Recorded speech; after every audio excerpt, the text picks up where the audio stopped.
bringing you the biggest range of free audiobooks on the internet, from the classics to modern day. Make your next read an audio read.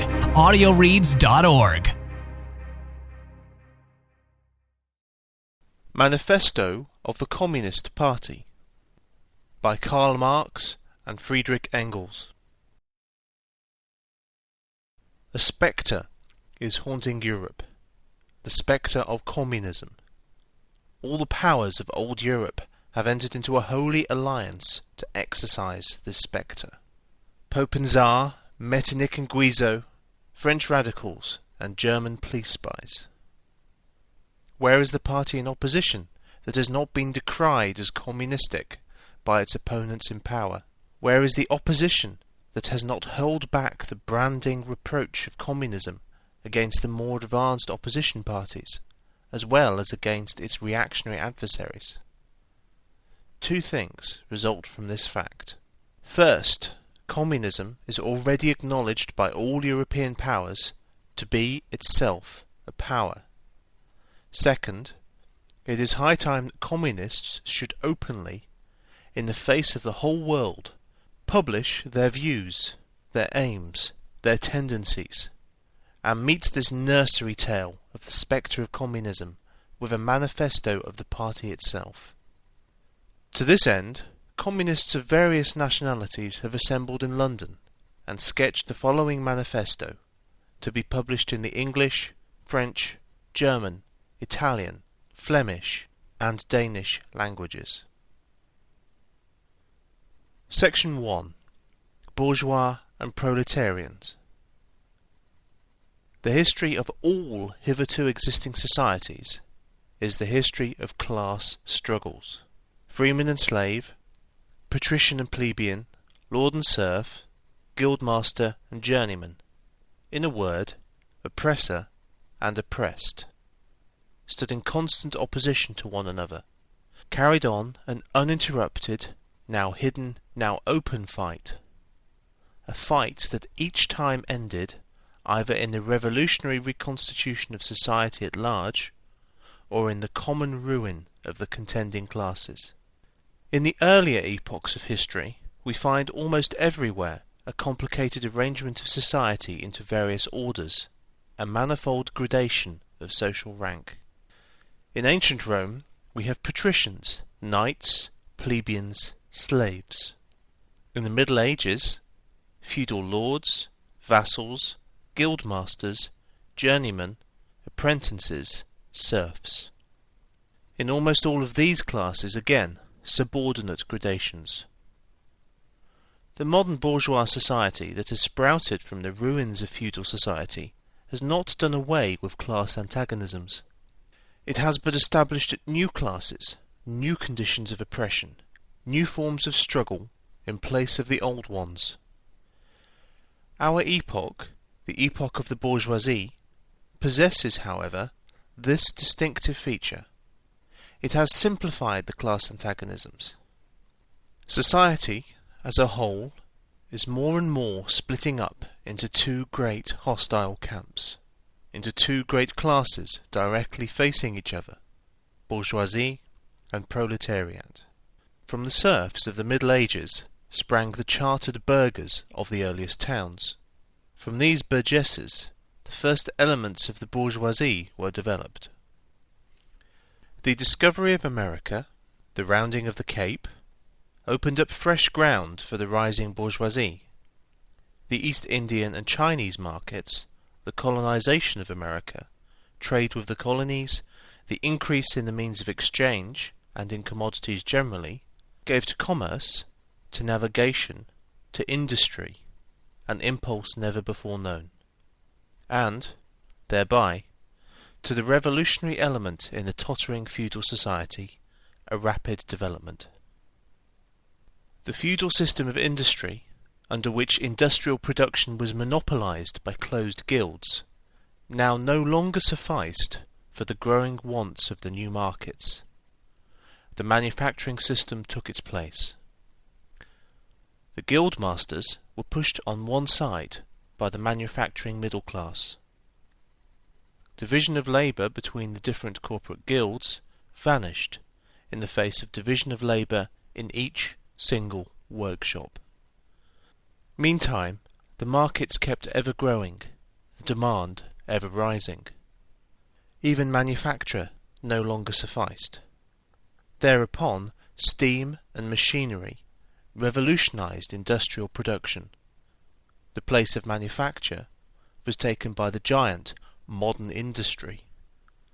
The place of the industrial middle class by industrial millionaires, the leaders of the whole industrial armies, the modern bourgeois.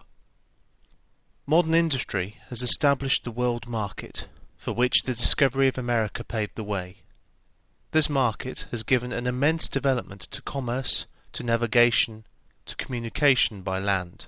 This development has, in its time, reacted on the extension of industry, and in proportion as industry, commerce, navigation, railways extended, in the same proportion the bourgeoisie developed, increased its capital, and pushed into the background every class handed down from the Middle Ages. We see, therefore, how the modern bourgeois is itself the product of a long course of development, of a series of revolutions in the modes of production and of exchange. Each step in the development of the bourgeoisie was accompanied by a corresponding political advance of that class. An oppressed class under the sway of the feudal nobility, an armed and self-governing association in the medieval commune, here independent urban republic, as in Italy and Germany, there taxable third estate of the monarchy, as in France.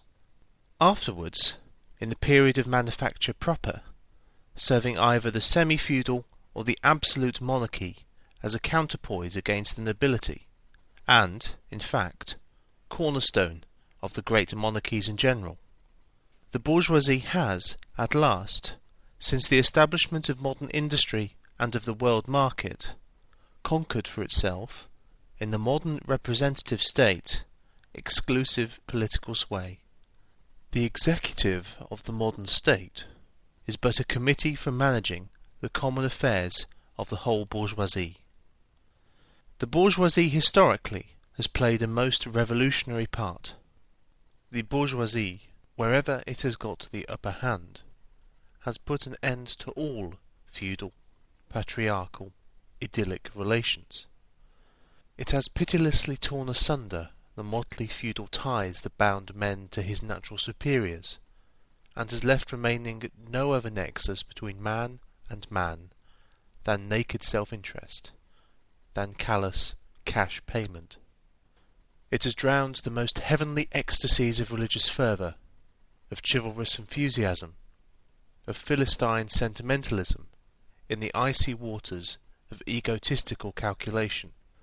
It has resolved personal worth into exchange value, and, in place of the numberless and feasible chartered freedoms, has set up that single, unconscionable freedom, free trade. In one word, for exploitation, veiled by religious and political illusions, naked, shameless, direct, brutal exploitation. The bourgeoisie has stripped of its halo every occupation hitherto honoured and looked up to with reverent awe. It has converted the physician, the lawyer, the priest, the poet, the man of science, into its page-wage labourers. The bourgeoisie has torn away from the family its sentimental veil, and has reduced the family relation to a mere money relation. The bourgeoisie has disclosed how it came to pass that the brutal display of vigour in the Middle Ages, which reactionists so much admire, found its fitting complement in the most slothful indolence. It has been the first to show what man's activity can bring about. It has accomplished wonders far surpassing Egyptian pyramids, Roman aqueducts, and Gothic cathedrals.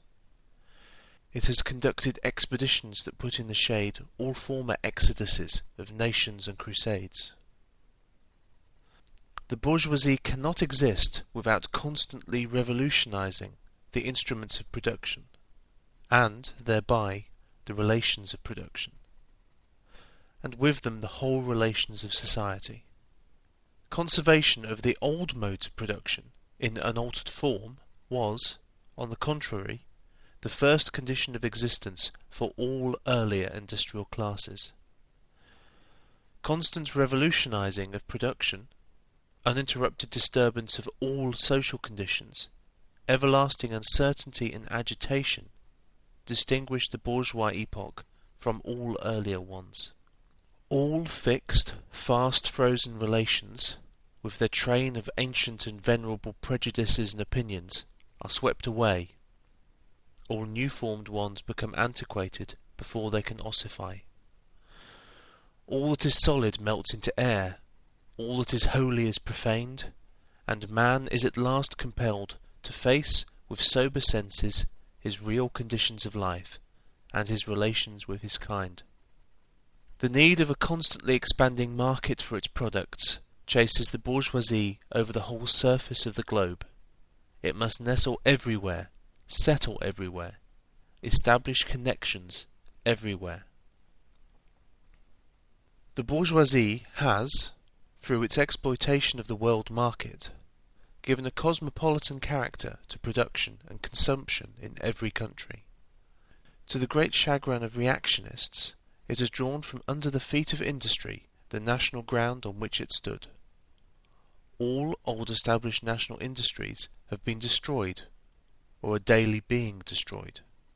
They are dislodged by new industries, whose introduction becomes a life and death question for all civilized nations, by industries that no longer work up indigenous raw material, but raw material drawn from the remotest zones. Industries whose products are consumed, not only at home, but in every quarter of the globe.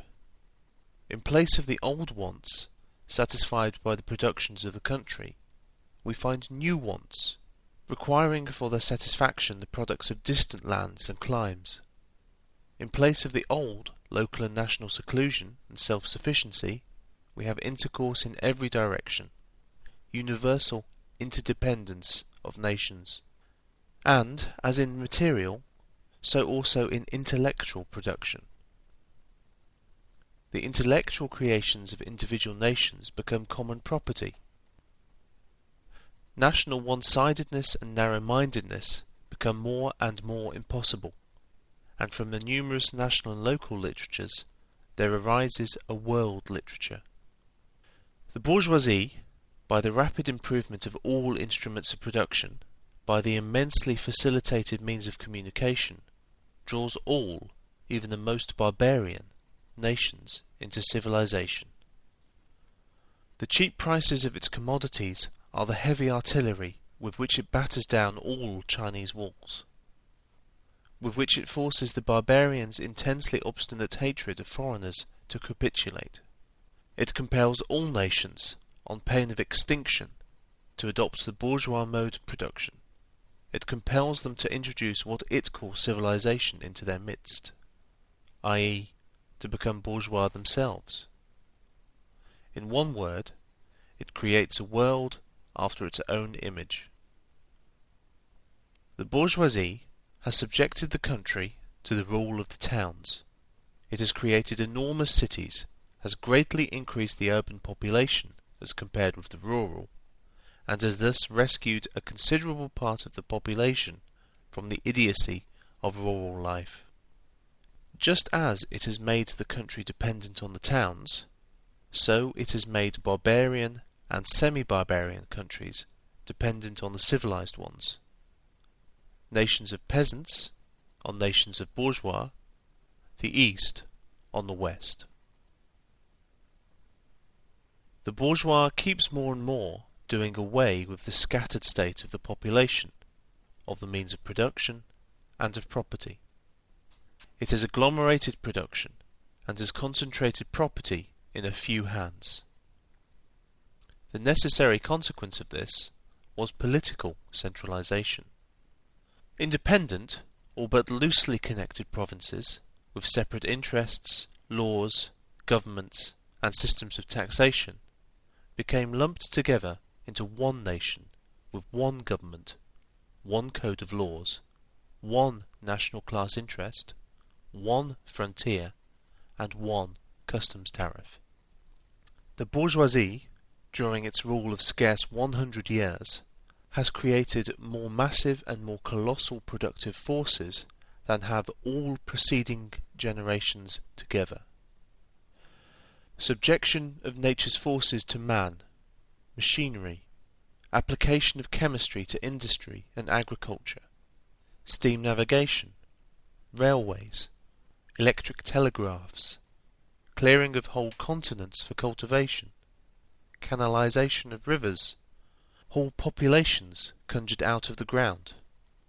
What earlier century had even a presentiment that such productive forces slumbered in the lap of social labour? We see then the means of production and of exchange, on whose foundation the bourgeoisie built itself up, were generated in feudal society. At a certain stage in the development of these means of production and of exchange, the conditions under which feudal society produced and exchanged, the feudal organisation of agriculture and manufacturing industry, in one word, the feudal relations of property, became no longer compatible with the already developed productive forces. They became so many fetters. They had to be burst asunder. They were burst asunder. Into their place stepped free competition, accompanied by a social and political constitution adapted to it, and by the economical and political sway of the bourgeois class. A similar movement is going on before our own eyes. Modern bourgeois society, with its relations of production, of exchange, and of property, a society that has conjured up such gigantic means of production and of exchange, is like the sorcerer who is no longer able to control the powers of the netherworld whom he has called up by his spells. For many a decade past, the history of industry and commerce is but the history of the revolt of modern productive forces against modern conditions of production, against the property relations that are the conditions for the existence of the bourgeoisie and of its rule. It is enough to mention the commercial crises that, by their periodical return, put on its trial, each time more threateningly, the existence of the entire bourgeois society. In these crises, a great part, not only of the existing products, but also of the previously creative productive forces, are periodically destroyed. In these crises, there breaks out an epidemic that, in all earlier epochs, would have seemed an absurdity, the epidemic of overproduction. Society suddenly finds itself put back into a state of momentary barbarism. It appears as if a famine, a universal war of devastation, had cut off the supply of every means of subsistence. Industry and commerce seem to be destroyed. And why? Because there is too much civilization, too much means of subsistence, too much industry, too much commerce. The productive forces at the disposal of society no longer tend to further the development of the conditions of bourgeois property. On the contrary, they have become too powerful for these conditions, by which they are fettered, and so, soon as they overcome these fetters, they bring disorder into the whole of bourgeois society, endanger the existence of bourgeois property. The conditions of bourgeois society are too narrow to comprise the wealth created by them. And how does the bourgeoisie get over these crises? On the one hand, enforced destruction of a mass of productive forces. On the other, by the conquest of new markets, and by the more thorough exploitation of the old ones. That is to say, by paving the way for more extensive and more destructive crises, and by diminishing the means whereby crises are prevented. The weapons with which the bourgeoisie felled feudalism to the ground are now turned against the bourgeoisie itself. But not only has the bourgeoisie forged the weapons that bring death to itself, it has also called into existence the men who are to wield these weapons, the modern working class, the proletarians. In proportion as the bourgeoisie, i.e. capital, is developed, in the same proportion is the proletariat, the modern working class, developed, a class of labourers who live only so long as they find work, and who find work only so long as their labour increases capital. These labourers, who must sell themselves piecemeal, are a commodity like every other article of commerce, and are consequently exposed to all the vicissitudes of competition, to all the fluctuations of the market. Owing to the extensive use of machinery and division of labour, the work of the proletarians has lost all individual character, and, consequently, all charm for the workman. He becomes an appendage of the machine, and it is only the most simple, most monotonous, and most easily acquired knack that is required of him. Hence, the cost of production of a workman is restricted almost entirely to the means of subsistence that he requires for his maintenance, and for the propagation of his race. But the price of a commodity, and therefore also of labour, is equal to the cost of production. In proportion, therefore, as the repulsiveness of the work increases, the wage decreases.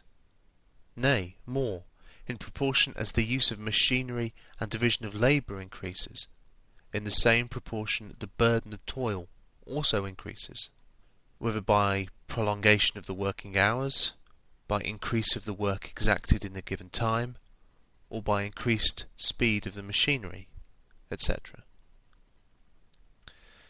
Modern industry has converted the little workshop of the patriarchal master into the great factory of the industrial capitalist. Masses of labourers crowded into the factory are organised like soldiers. As privates of the industrial army, they are placed under the command of a perfect hierarchy of officers and sergeants. Not only are they slaves of the bourgeois class and of the bourgeois state, they are daily and hourly enslaved by the machine, by the overlooker, and, above all, by the individual bourgeois manufacturer himself. The more openly this despotism proclaims gain to be its end and aim, the more petty, the more hateful, and the more embittering it is. The less the skill and exertion of strength implied in manual labour, in other words, the more modern industry becomes developed, the more is the labour of men superseded by that of women. Differences of age and sex have no longer any distinctive social validity for the working class. All are instruments of labour, more or less expensive to use, according to their age and sex. No sooner is the exploitation of the labourer by the manufacturer so far at an end that he receives his wages in cash, than he is set upon by other portions of the bourgeoisie, the landlord, the shopkeeper, the pawnbroker, etc. The lower strata of the middle class, the small tradespeople, shopkeepers, retired tradesmen generally, the handicraftsmen and peasants, all these sink gradually into the proletariat, partly because their diminutive capital does not suffice for the scale on which modern industry is carried on, and is swamped in the competition with the large capitalists, partly because their specialized skill is rendered worthless by the new methods of production. Thus, the proletariat is recruited from all classes of the population. The proletariat goes through various stages of development. With its birth begins its struggle with the bourgeoisie. At first, the contest is carried on by individual labourers, then by the workpeople of a factory, then by the operatives of one trade, in one locality, against the individual bourgeois who directly exploits them. They direct their attacks not against the bourgeois conditions of production, but against the instruments of production themselves. They destroy imported wares that compete with their labour. They smash to pieces machinery. They set factories ablaze. They seek to restore by force the vanished status of the workman of the Middle Ages. At this stage, the labourers still form an incoherent mass scattered over the whole country, and broken up by their mutual competition. If, anywhere, they unite to form more compact bodies, this is not yet the consequence of their own active union, but of the union of the bourgeoisie, which class, in order to attain its own political ends, is compelled to set the whole proletariat in motion, and is, moreover yet, for a time, able to do so. At this stage, therefore, the proletarians do not fight their enemies, but the enemies of their enemies, the remnants of absolute monarchy, the landowners, the non-industrial bourgeois, the petty bourgeoisie. Thus, the whole historical movement is concentrated in the hands of the bourgeoisie. Every victory so obtained is a victory for the bourgeoisie. But, with the development of industry, the proletariat not only increases in number, it becomes concentrated in greater masses, its strength grows, and it feels that strength more.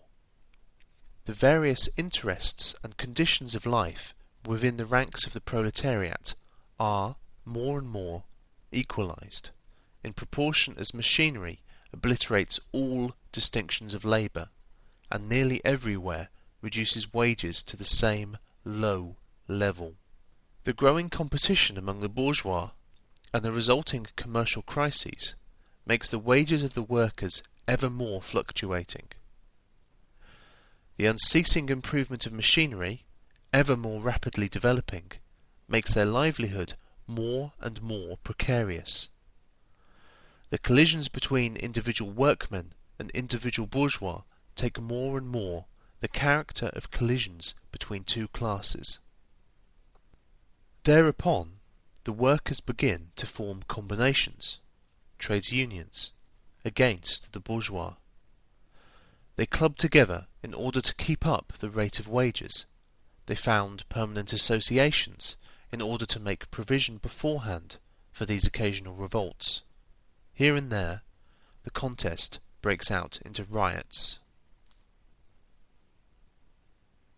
Now and then, the workers are victorious, but only for a time. The real fruit of their battles lies, not in the immediate result, but in the ever-expanding union of the workers. This union is helped on by the improved means of communication that are created by modern industry, and that place the workers of different localities in contact with one another. It was just this contact that was needed to centralize the numerous local struggles, all of the same character, into one national struggle between classes. But every class struggle is a political struggle, and that union, to attain which the burghers of the Middle Ages, with their miserable highways, required centuries, the modern proletarians, thanks to railways, achieve in a few years. This organisation of the proletarians into a class, and consequently into a political party, is continually being upset again by the competition between the workers themselves. But it ever rises up again, stronger, firmer, mightier. It compels legislative recognition of particular interests of the workers, by taking advantage of the divisions among the bourgeoisie itself. Thus, the 10 Hours Bill in England was carried. Altogether, collisions between the classes of the old society further, in many ways, the course of development of the proletariat. The bourgeoisie finds itself involved in a constant battle. at first with the aristocracy, later on with those portions of the bourgeoisie itself whose interests have become antagonistic to the progress of industry, at all times with the bourgeoisie of foreign countries. In all these battles, it sees itself compelled to appeal to the proletariat, to ask for its help, and, thus, to drag it into the political arena. The bourgeoisie itself, therefore, supplies the proletariat with its own instruments of political and general education. In other words, it furnishes the proletariat with weapons for fighting the bourgeoisie.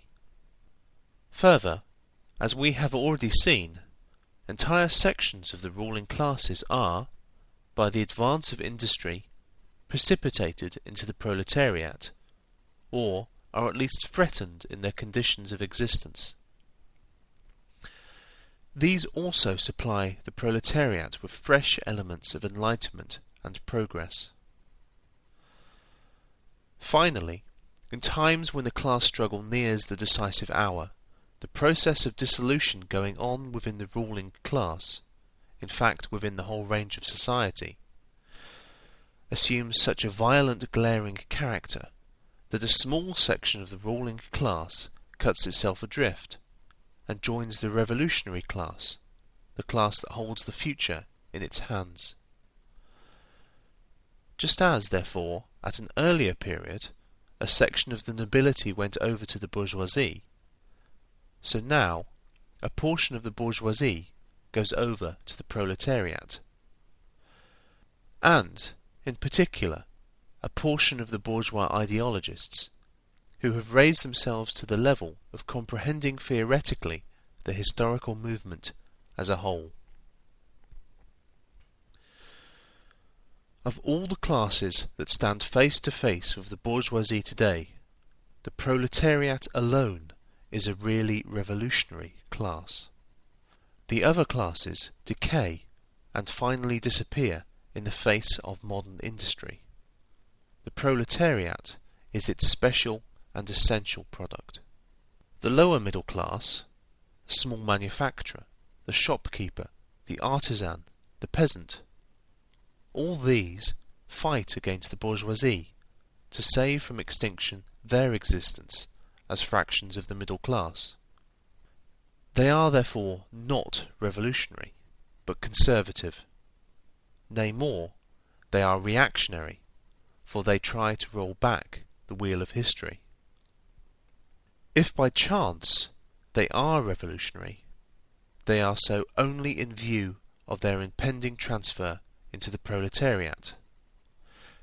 They thus defend not their present, but their future interests.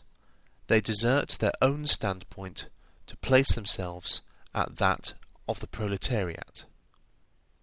The dangerous class, the social scum, that passively rotting mass thrown off by the lowest layers of old society, may, here and there, be swept into the movement by a proletarian revolution.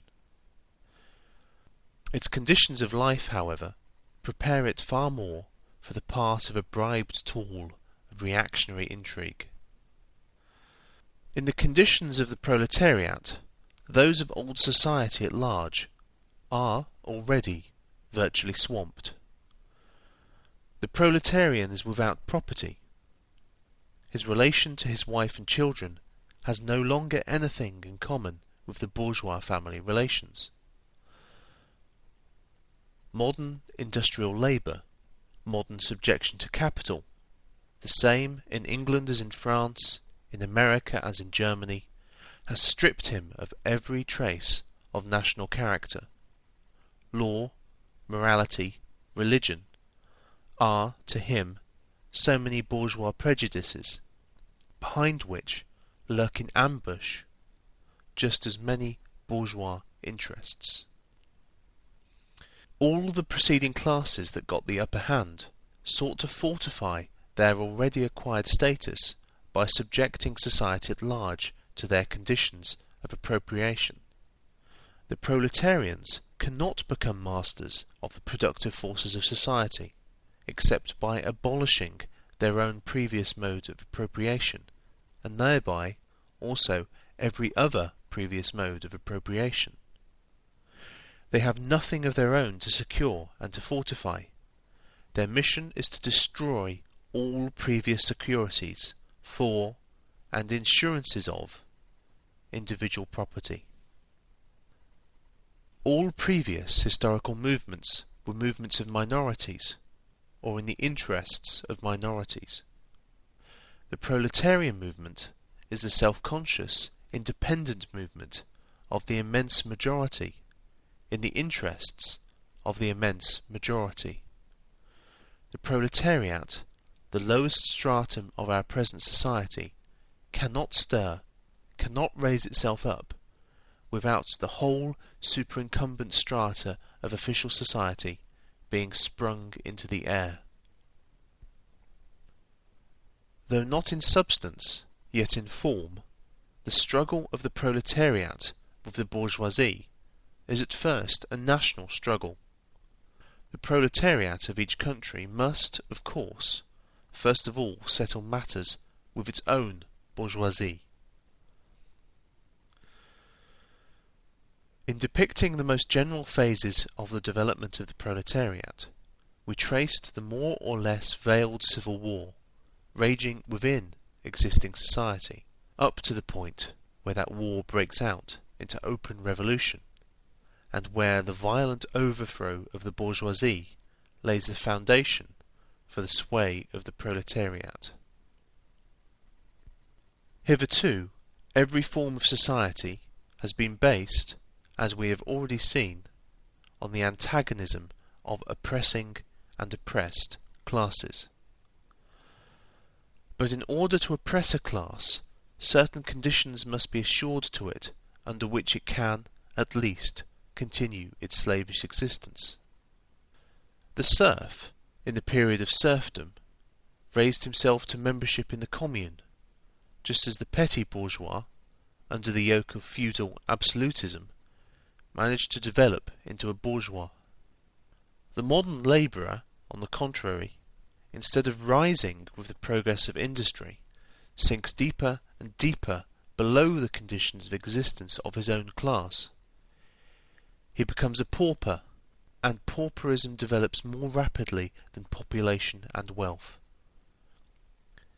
And here it becomes evident that the bourgeoisie is unfit any longer to be the ruling class in society, and to impose its conditions of existence upon society as an overriding law. It is unfit to rule because it is incompetent to assure an existence to its slave within his slavery, because it cannot help letting him sink into such a state that it has to feed him instead of being fed by him.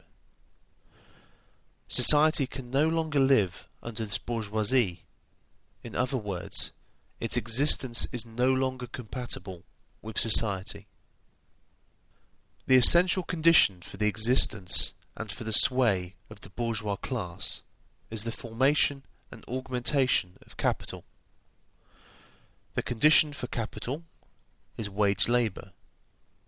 Wage labour rests exclusively on competition between the labourers. The advance of industry, whose involuntary promoter is the bourgeoisie, replaces the isolation of the labourers due to competition by their revolutionary combination due to association. The development of modern industry, therefore, cuts from under its feet the very foundation on which the bourgeoisie produces and appropriates products. What the bourgeoisie, therefore, produces, above all, is its own gravediggers. Its fall and the victory of the proletariat are equally inevitable. Section 2. Proletarians and Communists. In what relation do the Communists stand to the Proletarians as a whole? The Communists do not form a separate party opposed to other working class parties. They have no interests separate and apart from those of the proletariat as a whole. They do not set up any sectarian principles of their own by which to shape and mould the proletarian movement. The Communists are distinguished from the other working class parties by this only. First, in the national struggles of the proletarians of the different countries, they point out and bring to the front the common interests of the entire proletariat, independently of all nationality. Second, in the various stages of development which the struggle of the working class against the bourgeoisie has to pass through, they always and everywhere represent the interests of the movement as a whole. The Communists, therefore, are on one hand practically the most advanced and resolute section of the working class parties of every country, that section which pushes forward all others. On the other hand, theoretically, they have, over the great mass of the proletariat, the advantage of clearly understanding the line of march, the conditions, and the ultimate general results of the proletarian movement. The immediate aim of the Communist is the same as that of all the other proletarian parties: formation of the proletariat into a class, overthrow of the bourgeois supremacy, conquest of political power by the proletariat. The theoretical conclusions of the Communists are in no way based on ideas or principles that have been invented or discovered by this or that would-be universal reformer. They merely express, in general terms, actual relations springing from an existing class struggle, from a historical movement going on under our very eyes. The abolition of existing property relations is not at all a distinctive feature of communism. All property relations in the past have continually been subject to historical change, consequent upon the change in historical conditions. The French Revolution, for example, abolished feudal property in favour of bourgeois property. The distinguishing feature of communism is not the abolition of property generally, but the abolition of bourgeois property. But modern bourgeois private property is the final and most complete expression of the system of producing and appropriating products that is based on class antagonisms, on the exploitation of the many by the few. In this sense, the theory of the Communists may be summed up in the single sentence: abolition of private property. We Communists have been reproached with the desire of abolishing the right of personally acquiring property as the fruit of a man's own labour, which property is alleged to be the groundwork of all personal freedom, activity, and independence. Hard-won, self-acquired, self-earned property. Do you mean the property of the petty artisan and of the small peasant, a form of property that preceded the bourgeois form? There is no need to abolish that. The development of industry has, to a great extent, already destroyed it, and is still destroying it daily. Or do you mean modern bourgeois private property? But does wage labour create any property for the labourer? Not a bit. It creates capital, i.e., that kind of property which exploits wage labour, and which cannot increase except upon condition of begetting a new supply of wage labour for fresh exploitation. Property, in its present form, is based on the antagonism of capital and wage labour. Let us examine both sides of this antagonism.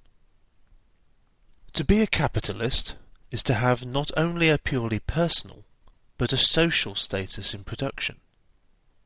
Capital is a collective product, and only by the united action of many members, nay, in the last resort, only by the united action of all the members of society, can it be set in motion.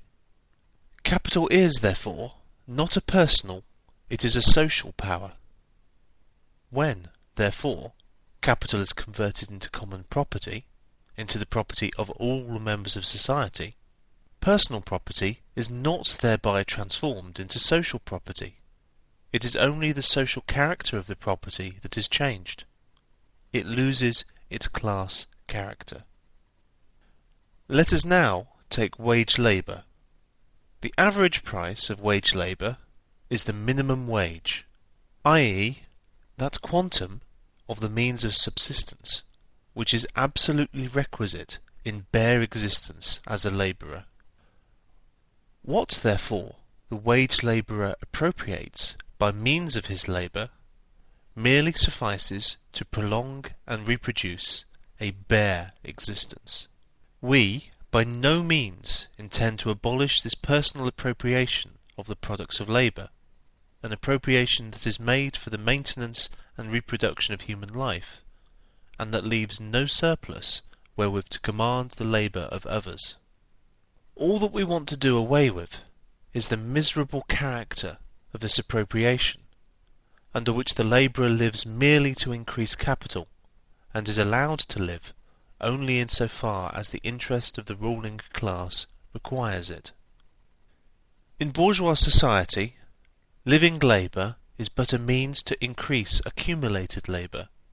In communist society, accumulated labour is but a means to widen, to enrich, to promote the existence of the labourer. In bourgeois society, therefore, the past dominates the present. In communist society, the present dominates the past.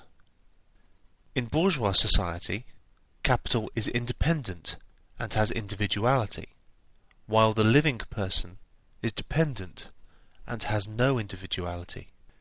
And the abolition of this state of things is called, by the bourgeois, abolition of individuality and freedom, and rightly so.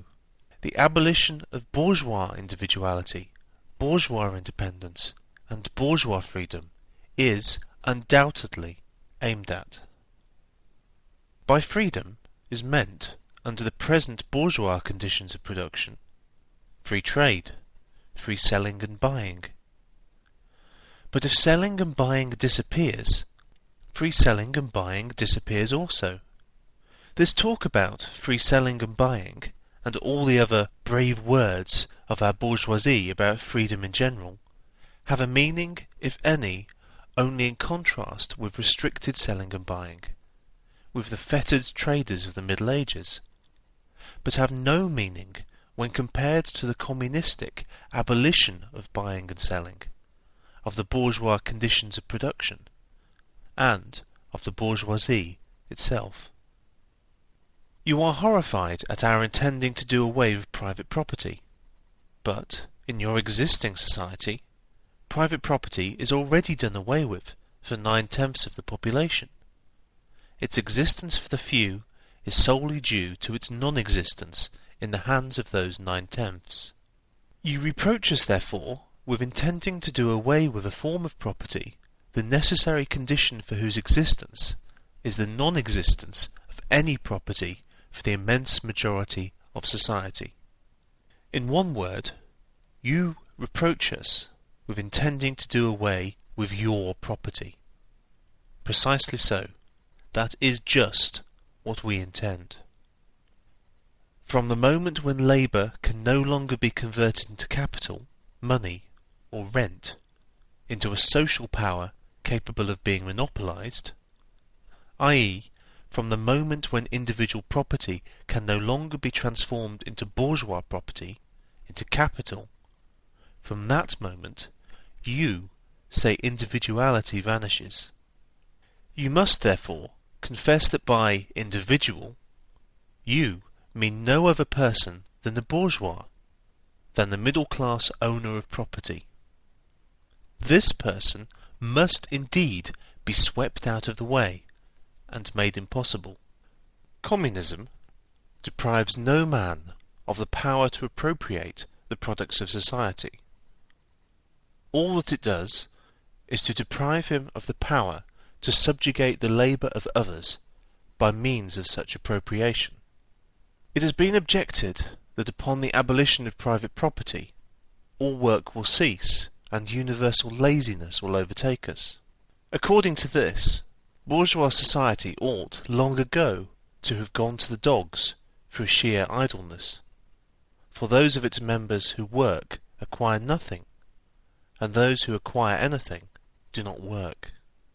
The whole of this objection is but another expression of the tautology that there can no longer be any wage labour when there is no longer any capital. All objections urged against the communistic mode of producing and appropriating material products have, in the same way, been urged against the communistic modes of producing and appropriating intellectual products.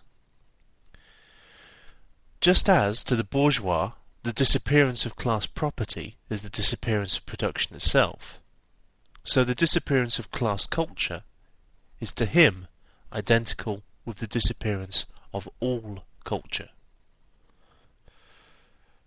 That culture, the loss of which he laments, is, for the enormous majority, a mere training to act as a machine. But don't wrangle with us so long as you apply to our intended abolition of bourgeois property the standard of your bourgeois notions of freedom, culture, law, etc. Your very ideas are but the outgrowth of the conditions of your bourgeois production and bourgeois property, just as your jurisprudence is but the will of your class made into a law for all, a will whose essential character and direction are determined by the economical conditions of existence of your class. The selfish misconception that induces you to transform into eternal laws of nature and of reason the social forms springing from your present mode of production and form of property, historical relations that rise and disappear in the progress of production. This misconception you share with every ruling class that has preceded you. What you see clearly in the case of ancient property, what you admit in the case of feudal property, you are of course forbidden to admit in the case of your own bourgeois form of property. Abolition of the family. Even the most radical flare up at this infamous proposal of the communists. On what foundation is the present family, the bourgeois family, based? On capital, on private gain. In its completely developed form, this family exists only among the bourgeoisie. But this state of things finds its complement in the practical absence of the family among the proletarians, and in public prostitution. The bourgeois family will vanish as a matter of course when its complement vanishes, and both will vanish with the vanishing of capital. Do you charge us with wanting to stop the exploitation of children by their parents? To this crime we plead guilty. But, you will say, we destroy the most hallowed of relations when we replace home education by social. And your education, is not that also social, and determined by the social conditions under which you educate, by the intervention, direct or indirect, of society, by means of schools, etc.? The communists have not invented the intervention of society in education. They do but seek to alter the character of that intervention, and to rescue education from the influence of the ruling class. The bourgeois claptrap about the family and education, about the hallowed correlation of parent and child, becomes all the more disgusting the more, by the action of modern industry, all family ties among the proletarians are torn asunder, and their children transformed into simple articles of commerce and instruments of labour. But you communists would introduce community of women, screams the whole bourgeoisie in chorus. The bourgeois sees in his wife a mere instrument of production, He hears that the instruments of production are to be exploited in common, and, naturally, can come to no other conclusion than that the lot of being common to all will likewise fall to the women. He has not even a suspicion that the real point is to do away with the status of women as mere instruments of production. For the rest, nothing is more ridiculous than the virtuous indignation of our bourgeois at the community of women, which, they pretend, is to be openly and officially established by the communists. The communists have no need to introduce community of women. It has existed almost from time immemorial. Our bourgeois, not content with having the wives and daughters of their proletarians at their disposal, not to speak of common prostitutes, take the greatest pleasure in seducing each other's wives. Bourgeois marriage is, in reality, a system of wives in common, and thus, at the most, what the communists might possibly be reproached with is that they desire to introduce, in substitution for a hypocritically concealed and openly legalized community of women. For the rest, it is self-evident that the abolition of the present system of production must bring with it the abolition of the community of women springing from that system, i.e., of prostitution, both public and private. The communists are further reproached with desiring to abolish countries and nationality. The working men have no country. We cannot take from them what they have not got. Since the proletariat must first of all acquire political supremacy, must rise to be the leading class of the nation, must constitute itself the nation, it is, so far, itself national, though not in the bourgeois sense of the word. National differences and antagonisms between people are daily more and more vanishing, owing to the development of the bourgeoisie, to freedom of commerce, to the world market, to uniformity in the mode of production, and in the conditions of life corresponding thereto. The supremacy of the proletariat will cause them to vanish still faster. The united action of the leading civilized countries, at least, is one of the first conditions for the emancipation of the proletariat. In proportion as the exploitation of one individual by another is put an end to, the exploitation of one nation by another will also be put an end to. In proportion as the antagonism between classes within the nation vanishes, the hostility of one nation to another will come to an end. The charges against communism, made from a religious, a philosophical, and, generally, from an ideological standpoint, are not deserving of serious examination. Does it require deep intuition to comprehend that man's ideas, views, and conceptions, in one word man's consciousness, changes with every change in the conditions of his material existence, in his social relations, and in his social life? What else does the history of ideas prove than that intellectual production changes its character and proportion as material production is changed? The ruling ideas of each age have ever been the ideas of its ruling class. When people speak of ideas that revolutionize society, they do but express the fact that, within the old society, the elements of a new one have been created, and that the dissolution of the old ideas keeps even pace with the dissolution of the old conditions of existence. When the ancient world was in its last throes, the ancient religions were overcome by Christianity. When Christian ideas succumbed in the 18th century to rationalist ideas, feudal society fought its death battle with the then revolutionary bourgeoisie. The ideas of religious liberty and freedom of conscience merely gave expression to the sway of free competition within the domain of knowledge. Undoubtedly, it will be said, religious, moral, philosophical, and juridical ideas have been modified in the course of historical development. But religion, morality, philosophy, political science, and law constantly survived this change. There are, besides, eternal truths, such as freedom, justice, etc., that are common to all states of society. But communism abolishes eternal truths. It abolishes all religion and all morality, instead of constituting them on a new basis. It therefore acts in contradiction to all past historical experience.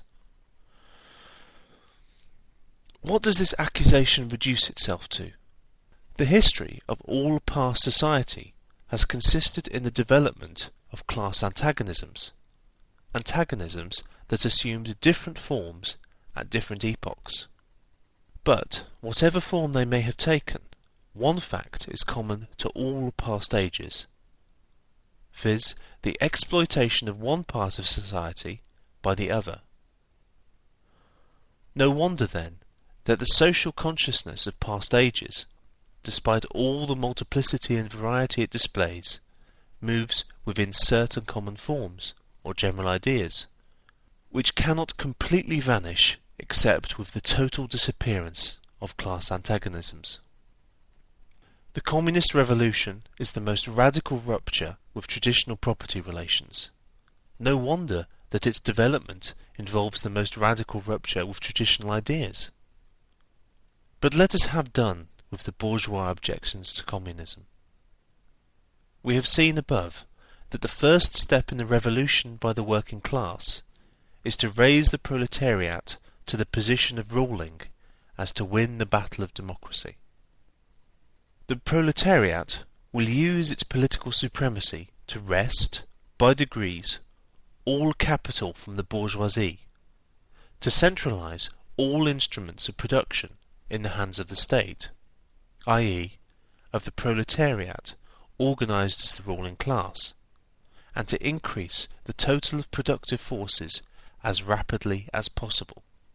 Of course, in the beginning, this cannot be effected except by means of despotic inroads on the rights of property and on the conditions of bourgeois production, by means of measures, therefore, which appear economically insufficient and untenable, but which, in the course of the movement, outstrip themselves, necessitate further inroads upon the old social order, and are unavoidable as a means of entirely revolutionising the mode of production. These measures will, of course, be different in different countries. Nevertheless, in the most advanced countries, the following will be pretty generally applicable. Number 1. Abolition of property in land, and application of all rents of land to public purposes. Number 2. A heavy progressive or gradated income tax. Number 3. Abolition of all right of inheritance. Number 4. Confiscation of the property of all emigrants and rebels. Number 5. Centralisation of credit in the hands of the state by means of a national bank with state capital and an exclusive monopoly. Number 6. Centralisation of the means of communication and transport in the hands of the state. Number 7. Extension of factories and instruments of production owned by the state. The bringing into cultivation of wastelands and the improvement of the soil generally, in accordance with a common plan. Number 8. Equal liability of all to labour. Establishment of industrial armies, especially for agriculture. Number 9. Combination of agriculture with manufacturing industries. Gradual abolition of the distinction between town and country by a more equitable distribution of the population over the country. Number 10. Free education for all children in public schools, abolition of children's factory labour in its present form, combination of education with industrial production, etc., etc. When, in the course of development, class distinctions have disappeared and all production has been concentrated in the hands of a vast association of the whole nation, the public power will lose its political character. Political power, properly so called, is merely the organised power of one class for oppressing another. If the proletariat, during its contest with the bourgeoisie, is compelled by the force of circumstances to organise itself as a class, if, by means of a revolution, it makes itself the ruling class, and, as such, sweeps away by force the old conditions of production, then it will, along with these conditions, have swept away the conditions for the existence of class antagonisms and of classes generally, and will thereby have abolished its own supremacy as a class. In place of the old bourgeois society, with its classes and class antagonisms, we shall have an association in which the free development of each is the condition for the free development of all. Section 3. Socialist and Communist Literature. 1. Reactionary Socialism. A. Feudal Socialism. Owing to their historical position, it became the vocation of the aristocracies of France and England to write pamphlets against modern bourgeois society. In the French Revolution of July 1830, and in the English reform agitation, these aristocracies again succumbed to the hateful upstart. Thenceforth, a serious political contest was altogether out of the question. A literary battle alone remained possible. But, even in the domain of literature, the old cries of the Restoration period had become impossible. In order to arouse sympathy, the aristocracy were obliged to lose sight, apparently, of their own interests, and to formulate their indictment against the bourgeoisie in the interest of the exploited working class alone. Thus the aristocracy took their revenge by singing lampoons on their new master, and whispering in his ears sinister prophecies of coming catastrophe. In this way arose feudal socialism, half lamentation, half lampoon, half echo of the past, half menace of the future. At times, by its bitter, witty and incisive criticism, striking the bourgeoisie to the very heart's core, but always ludicrous in its effect, through total incapacity to comprehend the march of modern history. The aristocracy, in order to rally the people to them, waved the proletarian alms bag in front for a banner. But the people, so often as it joined them, saw on their hind quarters the old feudal coats of arms, and deserted with loud and irreverent laughter.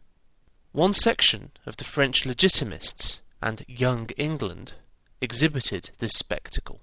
In pointing out that their mode of exploitation was different to that of the bourgeoisie, the feudalists forget that they exploited under circumstances and conditions that were quite different, and that are now antiquated. In showing that, under their rule, the modern proletariat never existed, they forget that the modern bourgeoisie is the necessary offspring of their own form of society.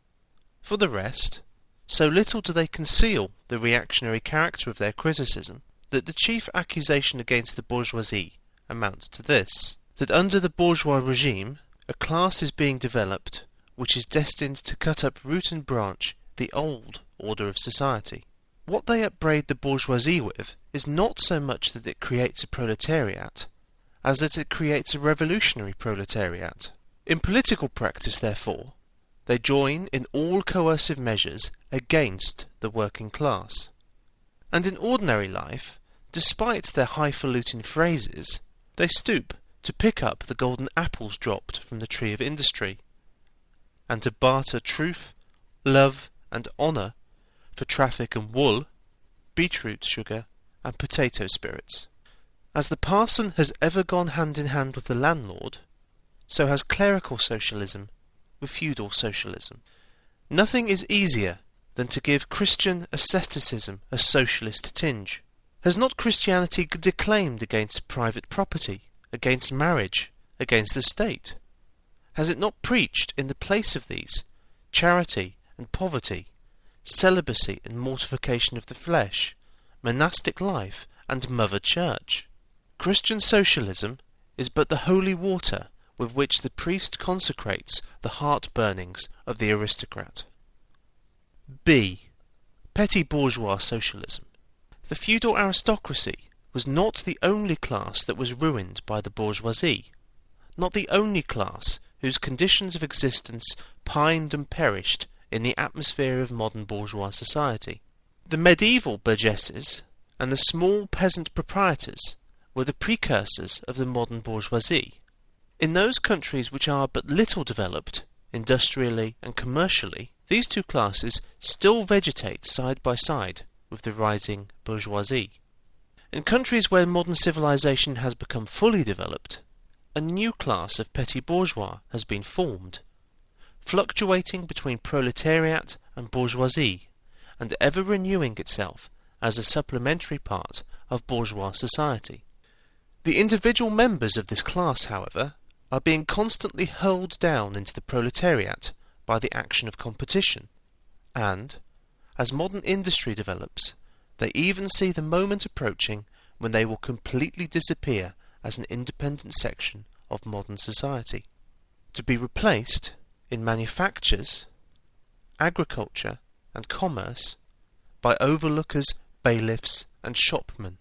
In countries like France, where the peasants constitute far more than half of the population, it was natural that writers who sided with the proletariat against the bourgeoisie should use, in their criticism of the bourgeois regime, the standard of the peasant and petty bourgeois, and from the standpoint of these intermediate classes should take up the cudgels for the working class. Thus arose petty bourgeois socialism. Sismondi was the head of this school, not only in France but also in England. This school of socialism dissected with great acuteness the contradictions in the conditions of modern production. It laid bare the hypocritical apologies of economists. It proved, incontrovertibly, the disastrous effects of machinery and division of labour, the concentration of capital and land in a few hands, overproduction and crises. It pointed out the inevitable ruin of the petty bourgeois and peasant, the misery of the proletariat, the anarchy in production, the crying inequalities in the distribution of wealth, the industrial war of extermination between nations, the dissolution of old moral bonds, of the old family relations, of the old nationalities. In its positive aims, however, this form of socialism aspires either to restoring the old means of production and of exchange, and with them the old property relations and the old society, or to cramping the modern means of production and of exchange within the framework of the old property relations that have been, and were bound to be, exploded by those means. In either case, it is both reactionary and utopian. Its last words are corporate guilds for manufacture, patriarchal relations in agriculture. Ultimately, when stubborn historical facts had dispersed all intoxicating effects of self-deception, this form of socialism ended in a miserable fit of the blues. C. German, or true, socialism. The socialist and communist literature of France, a literature that originated under the pressure of a bourgeoisie in power, and that was the expression of a struggle against this power, was introduced into Germany at a time when the bourgeoisie in that country had just begun its contest with feudal absolutism. German philosophers, would-be philosophers, and beaux esprits eagerly seized on this literature, only forgetting that when these writings immigrated from France into Germany, French social conditions had not immigrated along with them. In contact with German social conditions, this French literature lost all its immediate practical significance and assumed a purely literary aspect. Thus, to the German philosophers of the 18th century, the demands of the First French Revolution were nothing more than the demands of practical reason in general, and the utterance of the will of the revolutionary French bourgeoisie signified, in their eyes, the law of pure of will as it was bound to be, of true human will generally. The world of the German literate consisted solely in bringing the new French ideas into harmony with their ancient philosophical conscience, or rather, in annexing the French ideas without deserting their own philosophic point of view. This annexation took place in the same way in which a foreign language is appropriated, namely, by translation. It is well known how the monks wrote silly lives of Catholic saints over the manuscripts on which the classical works of ancient heathendom had been written. The German literate reversed this process with the profane French literature. They wrote their philosophical nonsense beneath the French original.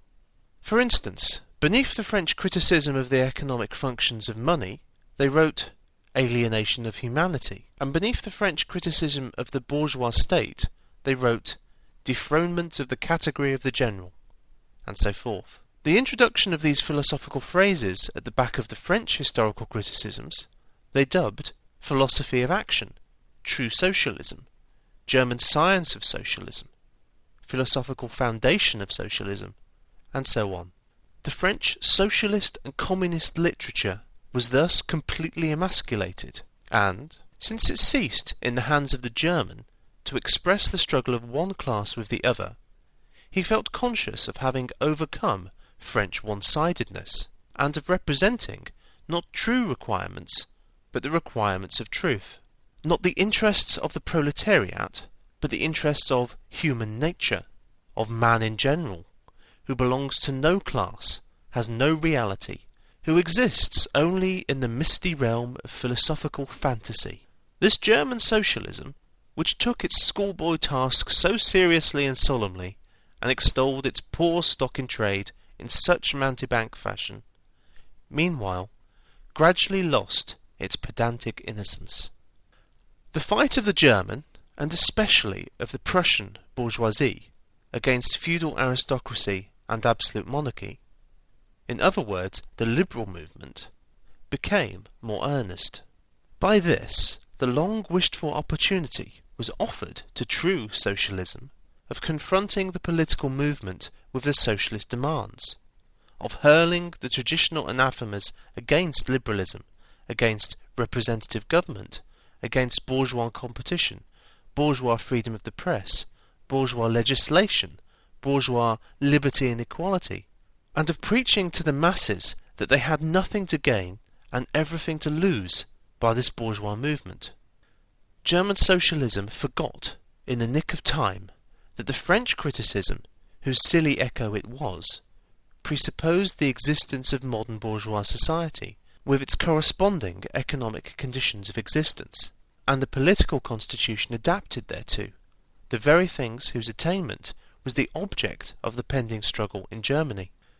To the absolute governments, with their following of parsons, professors, country squires and officials, it served as a welcome scarecrow against the threatening bourgeoisie. It was a sweet finish after the bitter pills of floggings and bullets with which those same governments, just at that time, dosed the German working-class risings. While this true socialism thus served the governments as a weapon for fighting the German bourgeoisie, it, at the same time, directly represented a reactionary interest, the interest of the German Philistines. In Germany, the petty bourgeois class, a relic of the 16th century, and since then constantly cropping up again under various forms, is the real social basis of the existing state of things. To preserve this class is to preserve the existing state of things in Germany. The industrial and political supremacy of the bourgeoisie threatens it with certain destruction. on the one hand from the concentration of capital, on the other from the rise of a revolutionary proletariat. True socialism appeared to kill these two birds with one stone. It spread like an epidemic. The robe of speculative cobwebs, embroidered with flowers of rhetoric, steeped in the dew of sickly sentiment, this transcendental robe in which the German socialists wrapped their sorry eternal truths, all skin and bone, served to wonderfully increase the sale of their goods amongst such a public. And on its part, German socialism recognized more and more its own calling as the bombastic representative of the petty bourgeois Philistine. It proclaimed the German nation to be the model nation, and the German petty Philistine to be the typical man. To every villainous meanness of this model man it gave a hidden, higher, socialistic interpretation, the exact contrary of its real character. It went to the extreme length of directly opposing the brutally destructive tendency of communism, and of proclaiming its supreme and impartial contempt of all class struggles. With very few exceptions, all the so-called socialist and communist publications that now, 1847, circulate in Germany belong to the domain of this foul and enervating literature. 2. Conservative or bourgeois socialism. A part of the bourgeoisie is desirous of redressing social grievances in order to secure the continued existence of bourgeois society. To this section belong economists, philanthropists, humanitarians, improvers of the condition of the working class, organisers of charity, members of societies for the prevention of cruelty to animals, temperance fanatics, hole and corner reformers of every imaginable kind. This form of socialism has, moreover, been worked out into complete systems. We may cite Proudhon's Philosophie de la misère as an example of this form. The socialistic bourgeois want all the advantages of modern social conditions without the struggles and dangers necessarily resulting therefrom. They desire the existing state of society, minus its revolutionary and disintegrating elements. They wish for a bourgeoisie without a proletariat. The bourgeoisie naturally conceives the world in which it is supreme to be the best, and bourgeois socialism develops this comfortable conception into various, more or less complete, systems. In requiring the proletariat to carry out such a system, and thereby to march straight away into the social New Jerusalem, it but requires in reality that the proletariat should remain within the bounds of existing society, but should cast away all its hateful ideas concerning the bourgeoisie. A second and more practical, but less systematic form of this socialism sought to depreciate every revolutionary movement in the eyes of the working class, by showing that no mere political reform, but only a change in the material conditions of existence in economic relations, could be of any advantage to them. By changes in the material conditions of existence, this form of socialism, however, by no means understands abolition of the bourgeois relations of production, an abolition that can be effected only by a revolution, but administrative reforms, based on the continued existence of these relations. Reforms, therefore, that in no respect affect the relations between capital and labour, but, at best, lessen the cost and simplify the administrative work of bourgeois government. Bourgeois socialism attains adequate expression when, and only when, it becomes a mere figure of speech. Free trade for the benefit of the working class, protective duties for the benefit of the working class, prison reform for the benefit of the working class. This is the last word and the only seriously meant word of bourgeois socialism. It is summed up in the phrase, "The bourgeois is a bourgeois for the benefit of the working class." 3. Critical utopian socialism and communism. We do not here refer to that literature which, in every great modern revolution, has always given voice to the demands of the proletariat, such as the writings of Babeuf and others. The first direct attempts of the proletariat to attain its own ends, made in times of universal excitement when feudal society was being overthrown, these attempts necessarily failed, owing to the then undeveloped state of the proletariat, as well as to the absence of the economic conditions for its emancipation, conditions that had yet to be produced, and could be produced by the impending bourgeois epoch alone. The revolutionary literature that accompanied these first movements of the proletariat had, necessarily, a reactionary character. It inculcated universal asceticism and social levelling in its crudest form. The socialist and communist systems properly so called, those of Saint-Simon, Fourier, Owen, and others, spring into existence in the early undeveloped period, described above, of the struggle between proletariat and bourgeoisie. See section 1, Bourgeois and Proletarians. The founders of these systems see, indeed, the class antagonisms, as well as the action of the decomposing elements in the prevailing form of society. But the proletariat, as yet in its infancy, offers to them the spectacle of a class without any historical initiative or any independent political movement. Since the development of class antagonism keeps even pace with the development of industry, the economic situation, as they find it, does not as yet offer to them the material conditions for the emancipation of the proletariat. They, therefore, search after a new social science, after new social laws that are to create these conditions. Historical action is to yield to their personal inventive action, historically created conditions of emancipation to fantastic ones, and the gradual, spontaneous class organisation of the proletariat to the organisation of society specially contrived by these inventors. Future history resolves itself, in their eyes, into the propaganda and the practical carrying out of their social plans. In the formation of their plans, they are conscious of caring chiefly for the interests of the working class, as being the most suffering class. Only from the point of view of being the most suffering class does the proletariat exist for them. The undeveloped state of the class struggle, as well as their own surroundings, causes socialists of this kind to consider themselves far superior to all class antagonisms. They want to improve the condition of every member of society, even that of the most favoured. Hence, they habitually appeal to society at large, without distinction of class, nay, by preference, to the ruling class. For how can people, when once they understand their system, fail to see in it the best possible plan of the best possible state of society?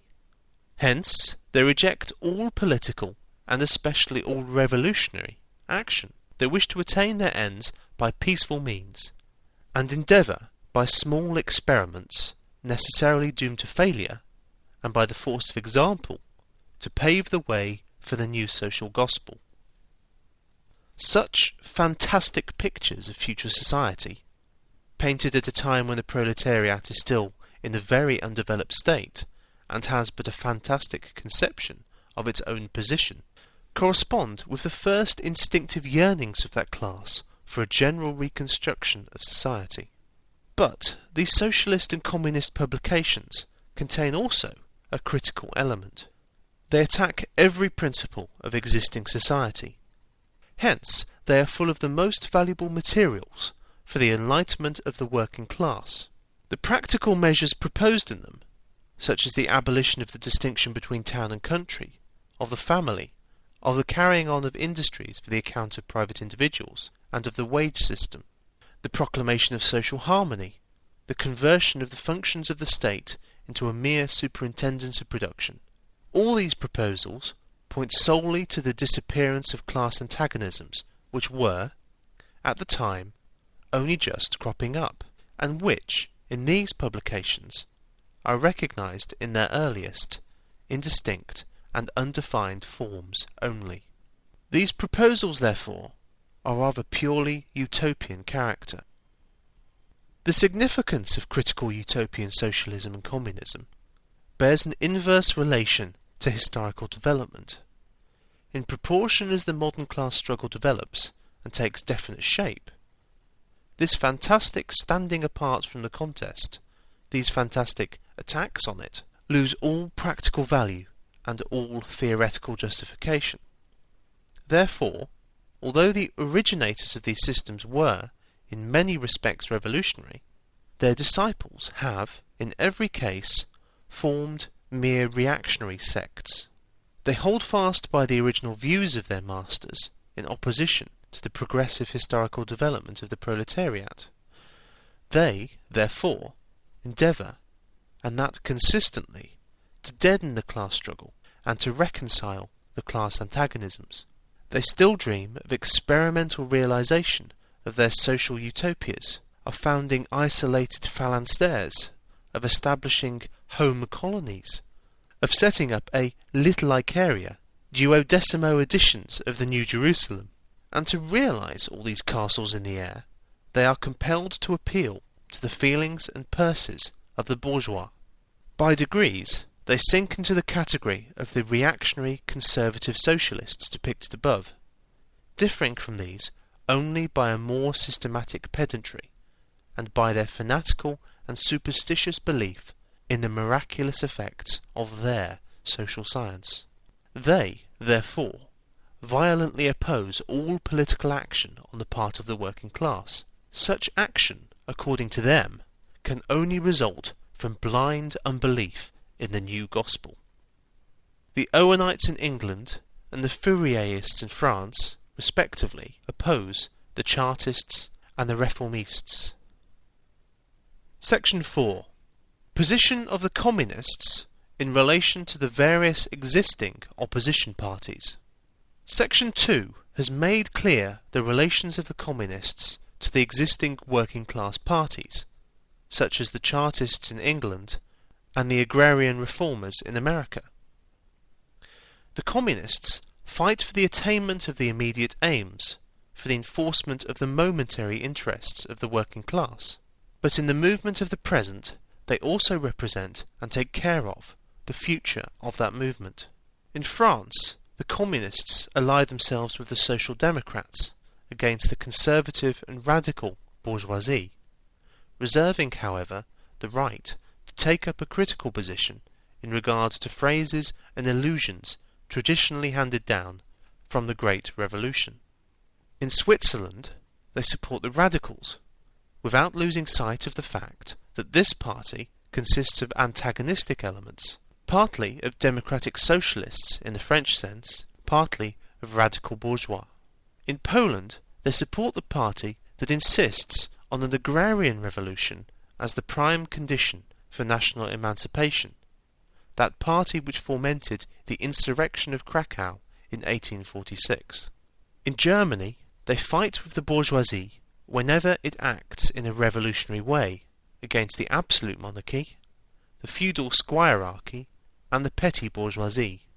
But they never cease, for a single instant, to instill into the working class the clearest possible recognition of the hostile antagonism between bourgeoisie and proletariat, in order that the German workers may straightway use, as so many weapons against the bourgeoisie, the social and political conditions that the bourgeoisie must necessarily introduce along with its supremacy, and in order that, after the fall of the reactionary classes in Germany, the fight against the bourgeoisie itself may immediately begin. The Communists turn their attention chiefly to Germany because that country is on the eve of a bourgeois revolution that is bound to be carried out under more advanced conditions of European civilization and with a much more developed proletariat than that of England was in the 17th and of France in the 18th century, and because the bourgeois revolution in Germany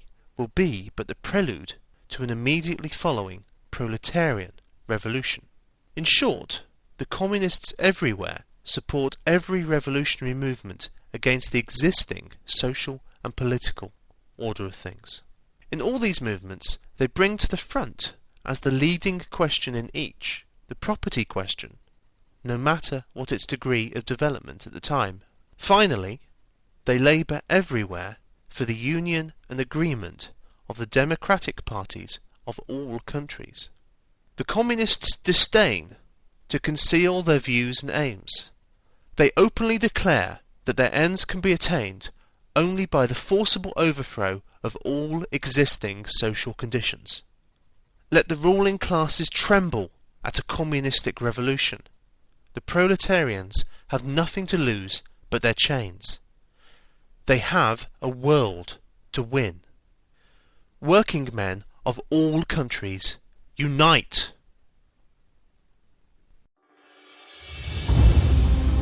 Bringing you the biggest range of free audiobooks on the internet, from the classics to modern day. Make your next read an audio read. audioreads.org.